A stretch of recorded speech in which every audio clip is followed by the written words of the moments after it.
Hello, hello, and I am Ladybug, and welcome to the Divas of the Round Table. Today we have Spicy Red, and we have Nikki Nicole, and we have our special guest here. I'm going to introduce him. He is a native, born and raised in Jacksonville, Florida. He's a retired Army combat vet who served his country for over 20 years. Thank you for your service. Yes, thank you. He's very active and involved in the community. He works with kids and specializes in working with at-use risk. He has a love and a passion for Black history. In addition, he has a vlog on YouTube at Motivated Mind 628, where he focuses on social and things we see in the Black community. Ladies and gentlemen, welcome Mr. Cee Hess. All right. Yeah, I applaud myself. All right, thanks for coming We to the thank show. you. We thank you for coming to the show. We thank you for coming to the show. So today our topic is colorism. Colorism. So tell us your thoughts on colorism. So I think that, when we start talking about colorism, what we have to understand is that colorism is discrimination or prejudice, right, within a race or ethnic group that comes from the lighter complected individuals towards the darker complected individuals. Right. So people, when we think about colorism, they oftentimes only think about Blacks, right? And they often think about the light skin versus dark skin thing. Right. But colorism actually exists in every race. Exactly. So I did a little research. Colorism is a form of racial discrimination based on the shade of an individual's skin tone, typically favoring light skin. It can occur both within a specific race or ethnic group or across groups. I did a lot of research on colorism, and colorism, it gave me some when you think about colorism, especially toward darker skinned people, colorism began with slavery. Slave owners would often rape their slaves who gave birth to light-skinned children. The slave owners gave those with lighter skin differential treatment. So when they raped the women and they had these babies, the lighter skinned ones often got the better jobs in the houses. The darker skinned ones would work in the field. Not only that, the lighter skinned ones they thought were more intelligent, they thought they were smarter, they were better, and they were beautiful. So A lot of times that existed though because they were smarter, because to an extent, some of the slave owners did allow those people to be educated somewhat because they knew those were their children. That's where the differential come in at, the differential treatment come in at, because they were actually their descendants. They was actually their children. So that's why the difference was brought about, on the plantations. But as you all said, coming up on with this topic, colorism is prevalent in Asia. Yep. In the Caribbean and in South America, Latin culture. The lighter the skin. I remember when I sailed out of Jacksonville and we went into Puerto Rico, we used to get into Puerto Rico, so we're docked there at the dock, so we got the local channels. And if you look at the local news, everybody on there looked like J-Lo. Everybody was the lighter, you know what I'm saying, Puerto Ricans. But when we get off the vessel and actually go around Puerto Rico, I'm seeing people dark as this shirt, you know what I'm saying? And I remember I went to one of the stores there, and I saw these two older ladies. Man, these look like some older sisters. Looked like they had Jerry curls. I don't know if that was their natural curly hair, but it looked like curls to me. Because this was some years ago. Speaking fluent Spanish. And then in the same grocery store, I'm going down the aisle, and there's a little girl in the basket. Blonde hair, blue eyes, both parents speaking Spanish. So it was the color was so diverse on that island. But on the news, on television, I only saw people who looked white Latin. You know what I mean? Because that's what they show us, right? Yeah. That's something important that I think that you brought up, because a lot of times what we see, if we think about Hollywood, let's talk about the media, right? So let's just talk about Hollywood. Let's talk about Hollywood. Let's go here.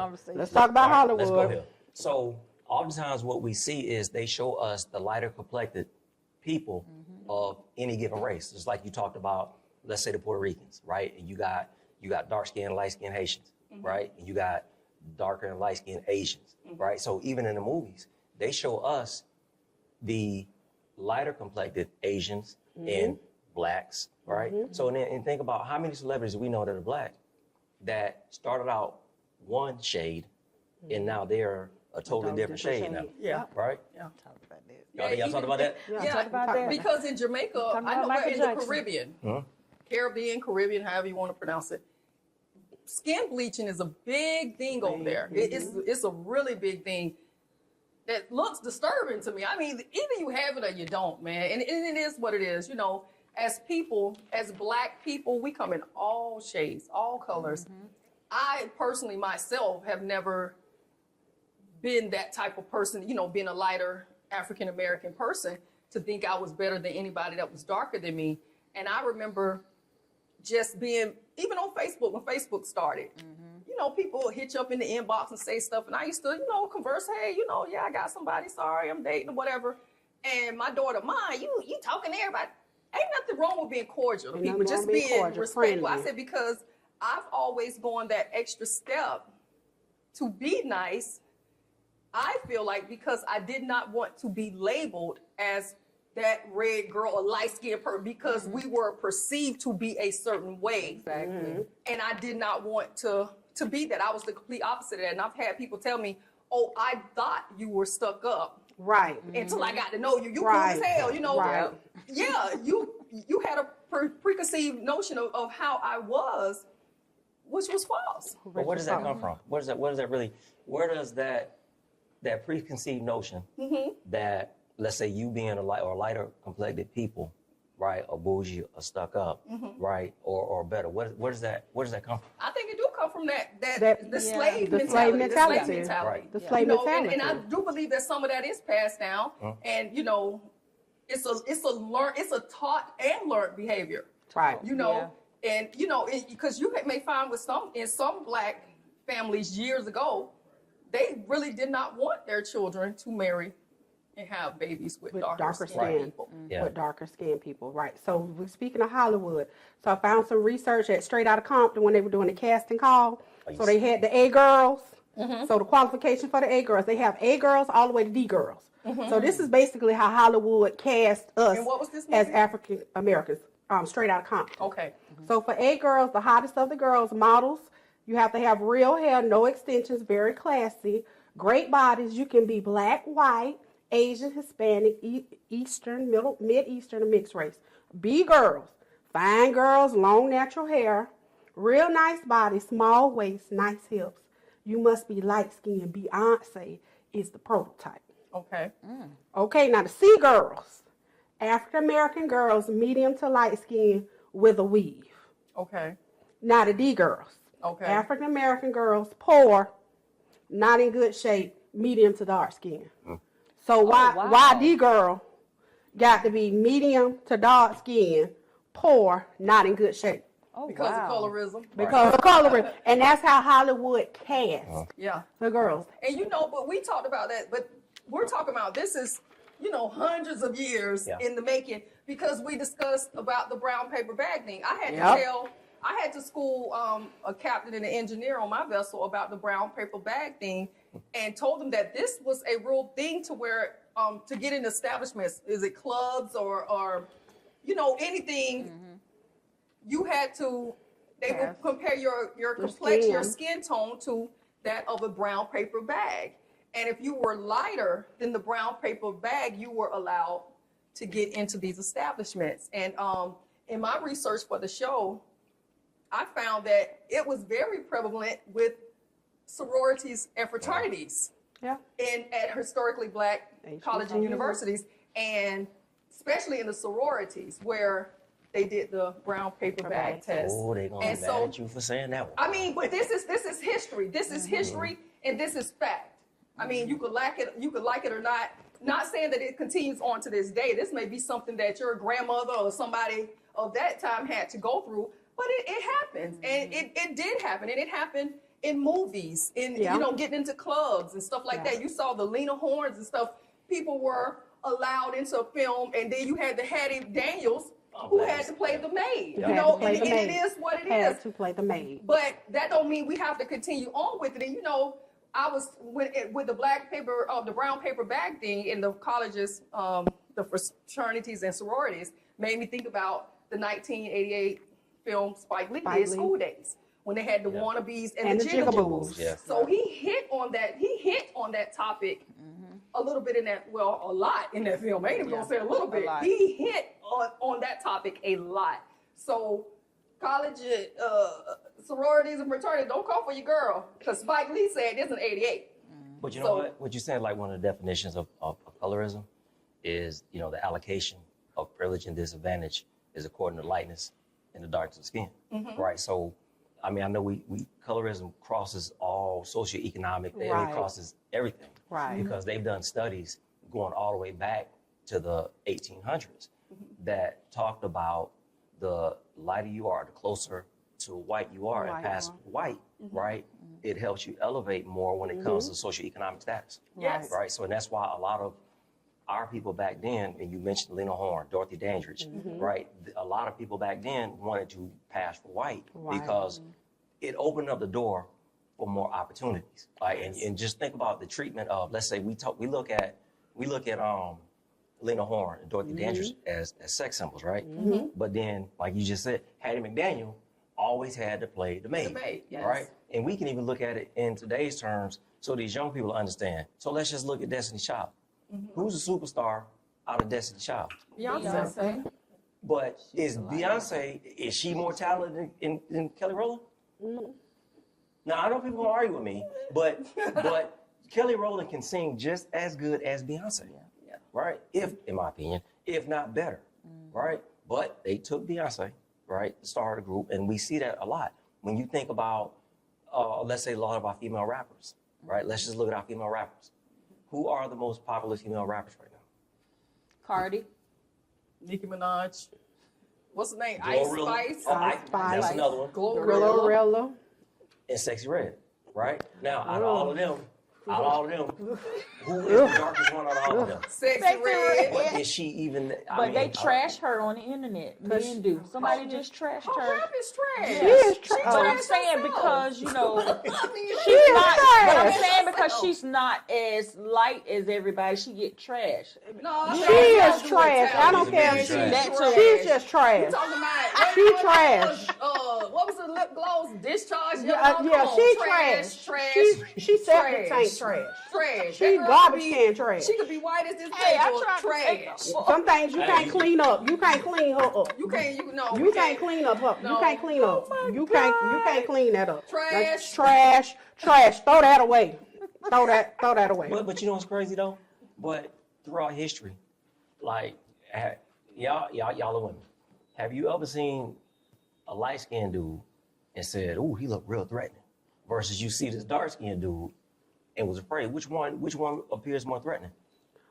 It don't matter to me. It don't matter to me because if you some of them light skin, dark skin, you can be threatening, shysty. Exactly. Look, if you History. character. Well, time has shown us that. See, we're more, I guess, open to say that I don't hone in on just because you're color, but I get what you're saying. I get what you're saying. I get what you're saying, but for me personally, I don't put nothing past none of them. Because- I don't care what they look like. But darker complected people in the media Oh is yes. always portrayed as more Threatening. menacing and more We're threatening. more threatening. We're Yes. more aggressive. Yes. Even dark skinned women are less likely to get married than light skinned women. Yes. Darker skinned women are given longer prison sentences. fact. Yes. I didn't know that. And then dark skinned girls are suspended more Yes. than lighter skinned girls. I was like, what does that have to do with anything? So not only do we have to face discrimination with white people, we also have to just face Within your own discrimination in your own community. And a compliment, somebody was saying, I was looking at all the videos. Oh, you pretty for a dark skinned girl. No, I'm pretty, period. Yeah.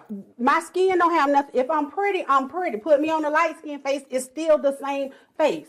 I'm pretty, period. You can't say, oh, you're pretty because you're a heavyset girl. No, I'm pretty, Period. Because it's some ugly red bones. It's some ugly. You can be light skinned, green eyes. I met a dude. He was light skinned, green. He described all the features. He had some real nice features. When I saw him, he looked like a creature feature. Light skin, green eyes, pretty hair. That thing was just as ugly as he wanted to be. I was like, ooh, ooh, ooh. That's a no for me. So, I mean, beauty comes in all shades, all tones. We have to get out of this, just because you're a certain complexion, you might be better or you might be smarter. And as darker skinned women, they feel like, I was looking at videos, the girls were like, it could be a girls, they could be out. The guys are going to pass the darker skinned girls and go and talk to the light skinned girls. If me and my friends are there, you're not just going to come to my friend and say, hey, and then you're going to pass all of us. No, that's disrespectful. You're going to speak to everybody. If you're general and a cordial guy, you need to speak to everybody. Don't disrespect or disregard my friends or disregard me because I'm darker and my friends are lighter. And then on the other hand, I have friends who are light skinned, and then they have to prove how black they are because they are light. And I was like, girl, everybody know you black. You don't really have to set it off. I know you black. But they feel because I'm light skinned, I'm not as black and I can't do. I said, I know you are. You don't have to prove your blackness to these people. So you do have lighter skinned people who feel like because they are lighter skinned, they got to prove that they are black. And I was like, you don't have to prove that you're black to me. I know you're black. You don't have to prove that you're black to anyone. Your skin complexion is your skin complexion. Yeah. And all that's a learned behavior. All that's learned. Going back to, I'm sorry, Spice. Speaking on learned behavior, me coming up, I was the opposite. I was the light in the house, and my sister was the dark. We were treated differently. She was treated better. Being the darker? Yes, she was treated better. It also passed down to my kids versus my grandkids. So coming up, it was, I kind of felt like I was doing more. My sister was kind of like the laid back person. 6th grade, I was cooking. I was doing everything that, my mom was working in school at the time. But coming up, it was a difference. I saw it. It was boldly, you know what I'm saying? And then passed along with my kids was the same thing. Where my darker child, I have a dark child and a light skinned child, and they were treated differently. I saw it. It was blatantly, but I mean, it's being a child, and your parents always say, you respect your parents. You have that respect. What's in the household stays in the household type of thing. And it was just like, wow.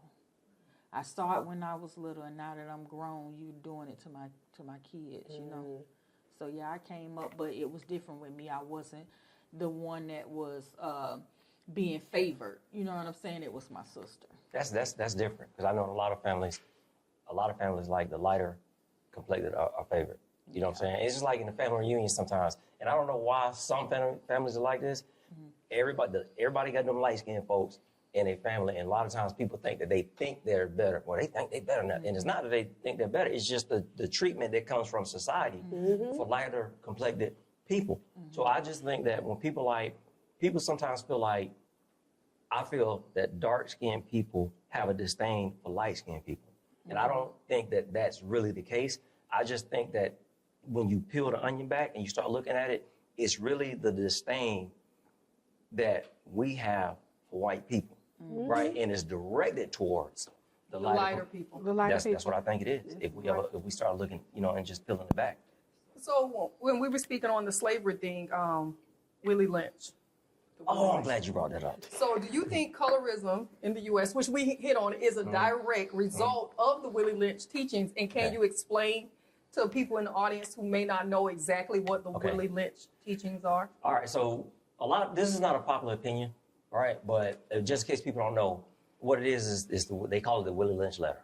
Or it was actually a speech, and I want to say it was in the 1700s, where this man named Willie Lynch was a slave owner in the West Indies. And they brought him to Virginia, right? I want to say it's Jamestown, somewhere in Virginia, to talk to the plantation owners there. Now, this is not going to be popular, but they can't actually find a man in history by the name of Willie Lynch. right? Okay. So people believe that the letter is fake. However, the teachings in there, and it's about division and how do you divide your slaves, right? And he talked about dividing the lighter and the dark and the older against the younger, right? But, and I know we talk about colorism, but there's something else that's in the Willie Lynch letter that nobody talks about, is that he's actually was against the lynching of slaves. He was against it, but nobody don't pay attention to that because he's saying your slaves were your property, right? And you're losing money every time you hang one of them, right? So his teachings are the things that people often talk about, or the teachings in the speech or the letter is what people talk about in the divisiveness and how you divide the slaves. And what people do is they carry it forward to today, saying how black people are divided, and they'll associate that back to the Willie Lynch letter. Because on the flip side of that, with the Willie Lynch letter, him specifically teaching them how to divide is because he understood that strength was in numbers. Yes. So if you break it up, they're losing their strength. Right. Because Power. they, at that point in time, I'm sure that they had already saw maybe the revolt in Haiti and stuff. I'm not really That sure was the before. time frame. That was before. So the Willie Lynch letter came before. Oh, it came before Yes, the Haiti. Haitian Revolution. Okay. Because the Willie Lynch letter, if I'm not mistaken, was in the 1700s. Okay. The Haitian Revolution wasn't until the 1800s. Okay. So what's the one, because I'm looking at my one drop rule. The one drop rule, 1662 in Virginia. You know the one You drop? talking about, yeah. That Okay. sounds about right. One drop, if you got one drop Drop. of black blood and you Yep. black, yes. Yep. Okay. So I did some research, and they said in a 2006 study from the University of Georgia, it found that employers, regardless of their race, preferred light-skinned black men to dark-skinned men, regardless of their qualifications. So Wow. you could be way more qualified than a light-skinned brother, and he will get the job over you, which we've seen that with black versus white anyway. Right. So Yes. with the colorism, it's just another form of racism, somewhat watered down, but Yes. still prevalent. It's still still prevalent. and the damage is still the It's same. the damage is still the same. The It damage is still still makes the you same. feel bad because of the color of your skin. I might not be able to make you feel bad against a white person, but I can still do it to you now against a black person. Yeah. And it's still racism. Now it's racism against you and your own race. Yeah. And we shouldn't be fighting against our own race right. for anything. True. I shouldn't be fighting against you in the same job because you're light skinned and I'm brown skinned. Yeah. We shouldn't be fighting, or you look better than me because you're brown skinned and I'm a darker skin. We should all embrace each other for our beautiful skin tones. The black race is in so many different skin tones till it's unbelievable. And I guess it's the fact that, I don't know if you feel threatened by all the skin color and skin tones that we come in, that you can't identify us. So you try and separate us because of our color? I actually found online something that I found, a lady had stated it, and I found it to be profound because she said race is a human label, It's made up, yeah. whereas color is a biological fact. Yep. It's nothing you could do. I mean, nobody has an input on your color except for God and genetics. That's it. Your DNA, that's it. That's it. Genetics, that is what's going to determine your color. But race, a man made those specific labels to separate people, basically. The Europeans made it up. Yeah. Because if you actually go back and you study history, color didn't exist, right? It didn't, right? It was about trade and money, right? Even the slave trade, if you peel it all back, in the inception of the slave trade, when they say, well, blacks sold blacks into slavery, right? It wasn't about color, right? It was about trade, because the slave trade had existed it existed in China, it existed or in Asia, it existed in Europe, it existed in Africa, right? So they were, and basically for us as blacks, the slave trade was a result. Some of it was tribal warfare, Yes. right? So it was about trade. What happened was when the Europeans came, when they started introducing that money, right? So like if you watch a movie like The Woman King, and a lot of that's Hollywood, you had these tribes going to conquer this tribe over here, right? So it became about money. How it all started getting into race was when we started talking about chattel slavery, when you were property, right? You were seen as property. So that's how that all came about. It was never about color. If anything, when we talk, let's say talk about colorism, like I shot you that article one time where it's talking about how colorism in Asia, in China more specifically, it was about the upper class, right? Or the rich or the wealthy. Your social They didn't. standing. It was about your social status. So the upper class, they were always inside. They didn't have to work outside, so they were lighter complected. Yes. Versus the working class or the poor were darker Outside, because they yes. were outside. So it was not about race because they're all Chinese. Right. Now there's different ethnic groups within the Chinese. Right. But it was about class. It Yes. wasn't about race. Right? Because think about white people. You got rich white people, they can't stand poor white trash. They can't stand them. But we don't ever look at it like that. And oftentimes when you start talking about the trailer park trash folks, a lot of times them jokers will be out in the sun. They're dark, they're more tanner, right, than the jokers working up in offices. They can't stand them. So colorism crosses all boundaries. Yes, Cause racial everything. boundaries. Yes. So I was looking it up, and they says it's 4 types of racism. You have interpersonal, internalized, institutional, and structural. So those are your 4 types of racism.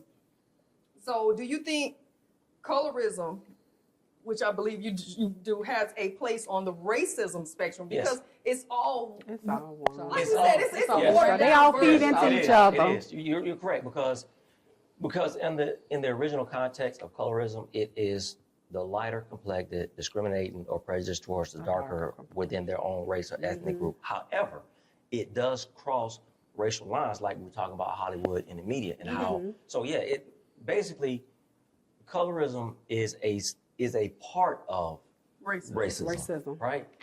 So you just read something too.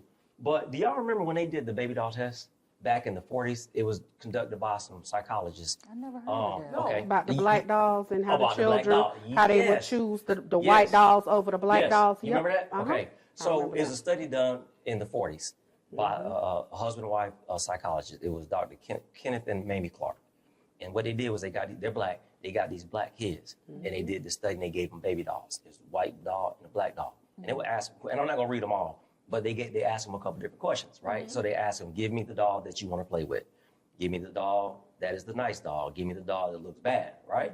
So the kids, and they picked. So when they asked, let's just say the doll that looks bad. All right, so the black doll, 59% of the kids said the black doll looked bad versus 17% of the kids said that the white doll looked bad. Or which one do you want to play with, right? 32% of the kids, they're all black, said that they wanted to play with the black doll versus 67% of those kids said that they wanted to play with the white doll. So what they kind of concluded in that is how we see ourselves as well, right? But some of that comes from society and how society has constantly beat down on us, right? So that was done in the 40s. You know, with me having a daughter and now 4 granddaughters, I found myself at one point, because I couldn't identify when I was a kid with Barbie or with the black Barbie. Neither one of them looked like me, you know. So when they finally got into these the Hispanic friends, The brats whatever, and all the different the ones shades. that had a lighter different complexion, that was shades. more my color, my daughter's color, my granddaughter's colors. I tend to buy those dolls for them because they look like them. You know, they have more of their color, their hue.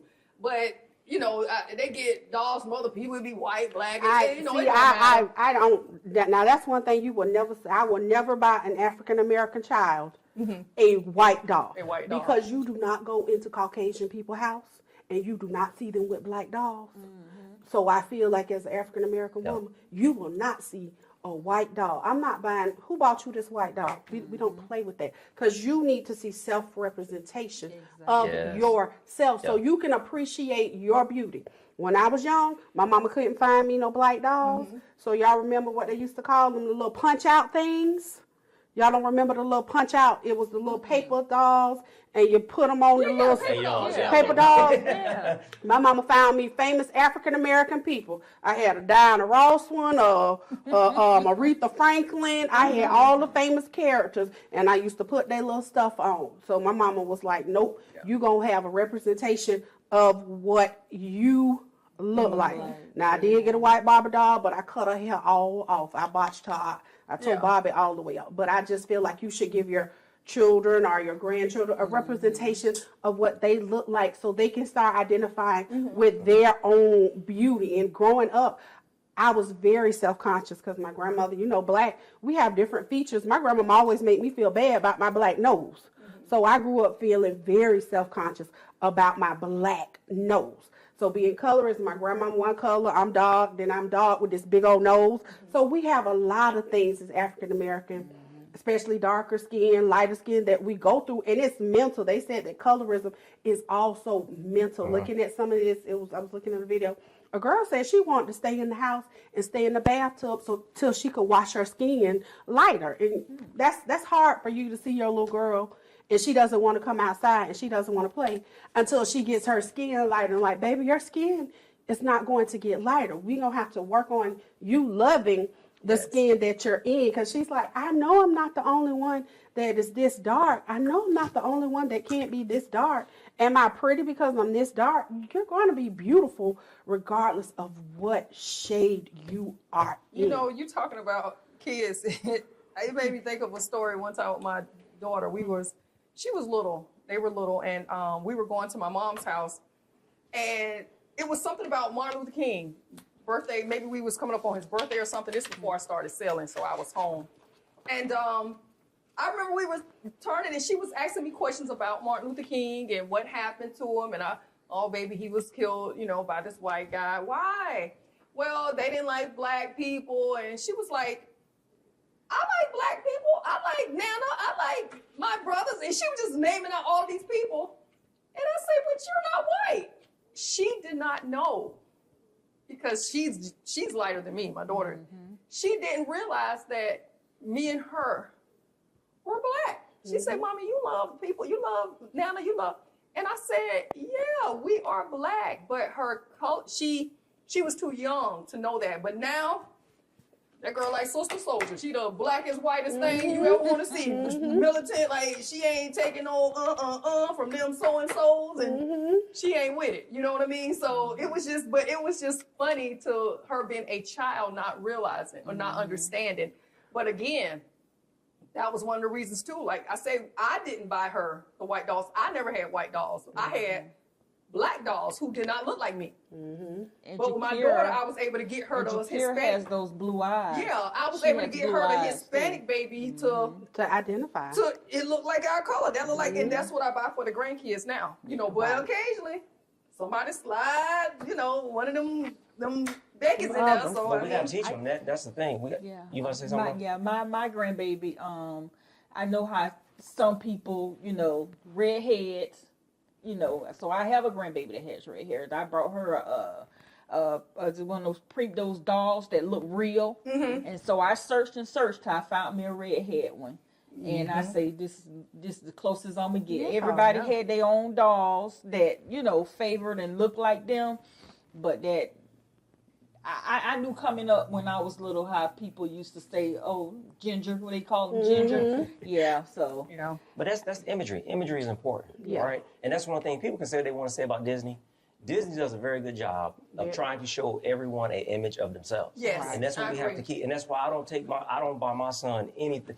Everything for my son reflects himself. Exactly. My son has T-shirts like this. That you know what I'm saying? So that's why a lot of us feel the way that we do, because these kids watch too much TV.